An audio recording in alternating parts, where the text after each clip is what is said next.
오늘은 학교 폭력 사건이 발생했을 때 어떤 법적 조치가 취해질 수 있는지에 대해 말씀드리겠습니다. 최근 학교 폭력에 대한 사회적 관심이 높아지면서 법적 대응에 대한 이해가 더욱 중요해졌습니다. 먼저 학교 내에서 이루어지는 법적 절차에 대해 말씀드리겠습니다. 학교 폭력이 발생하면 학교 폭력 예방 및 대책에 관한 법률에 따라 학교에서는 학교 폭력 대책 자치위원회, 줄여서 학폭위를 소집하게 됩니다. 이 위원회는 사건에 대해 심의하고 가해 학생과 피해 학생에 대한 조치를 결정합니다. 여기에는 가해 학생에 대한 서면 사과, 학교 봉사, 특별 교육 이수, 출석 정지, 전학, 퇴학 등이 포함될 수 있습니다. 특히 피해 학생 보호를 위해 다양한 조치가 이루어집니다. 피해 학생에 대한 심리 상담, 학급 교체, 가해자와의 물리적 분리 등이 그 예입니다. 학교는 피해 학생의 안전과 정신적 안정을 최우선으로 고려하여 조치를 취하게 됩니다. 다음으로 학교 조치에 불복하거나 더 심도 있는 조사가 필요하다고 판단될 때는 교육청이 개입하게 됩니다.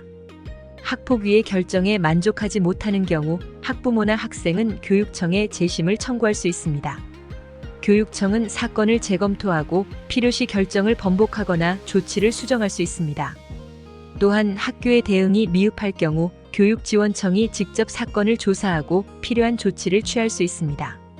학교 내 절차 외에도 피해자나 보호자는 학교 폭력 사건을 경찰에 신고할 수 있습니다.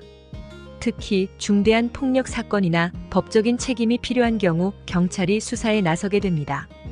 이 경우 가해 학생이 만 14세 이상이라면 소년법에 따라 소년법원에서 보호처분을 받을 수 있으며 심각한 경우 형사처벌까지 가능할 수 있습니다. 또한 피해자는 가해자나 학교를 상대로 민사소송을 제기해 손해배상을 청구할 수 있습니다.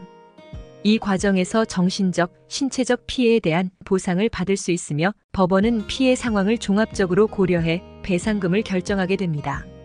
마지막으로 사건이 진행되는 동안 피해자와 가해자 모두 필요한 경우 심리치료와 상담을 받는 것이 중요합니다. 또한 법적 절차 도중에 합의가 이루어질 수 있으며 합의에 따라 사건이 조기에 종결되기도 합니다. 하지만 합의가 이루어지더라도 사건의 성격에 따라 추가적인 법적 조치가 취해질 수 있습니다. 학교 폭력 사건은 매우 민감한 사안입니다. 따라서 신속하고 정확하게 대응하는 것이 무엇보다 중요합니다. 만약 학교 폭력과 관련된 법적 문제가 발생했다면 전문가의 도움을 받는 것이 최선입니다. 특히 법률적인 문제에 있어서 신뢰할 수 있는 변호사와 상담하여 적절한 대응을 준비하는 것이 좋습니다.